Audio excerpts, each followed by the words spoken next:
নূর হোসেন লিখেছেন, আমি একটি সামাজিক সঞ্চয় সংঘের সাথে যুক্ত আছি। এখান থেকে 1 লক্ষ টাকা ব্যাংকে জমা রাখা হয়েছে।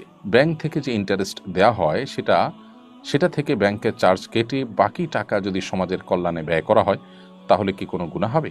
এক্ষেত্রে ইসলামী শরিয়া কি বলে? ভাই নূর হোসেন, আপনার প্রশ্নের উত্তর হলো যে আপনি যে প্রতিষ্ঠানের কথা বলেছেন সেটা আপনার কথা থেকে বোঝা যাচ্ছে যে এটা সুদভিত্তিক প্রতিষ্ঠান। অতএব এই সুদভিত্তিক প্রতিষ্ঠানে আপনি যে টাকা জমা রেখেছেন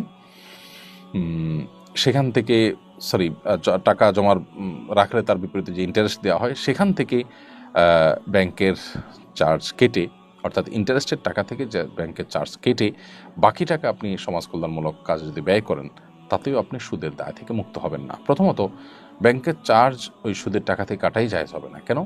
কারণ ব্যাংক আপনাকে যে চার্জটা করে সেই চার্জটা কেন করে? সেই চার্জটা এজন্য করে যে আপনার টাকা রক্ষণাবেক্ষণ, লেনদেন, হিসাব সংরক্ষণ এগুলোর জন্য চার্জ করে।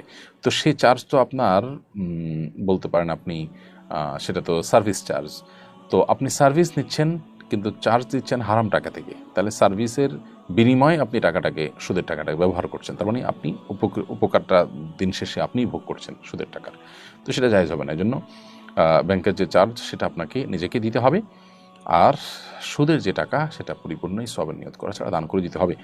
আর পারতপক্ষে কোনো সুদী প্রতিষ্ঠানের সাথে লেনদেন করা জায়েজ হবে না।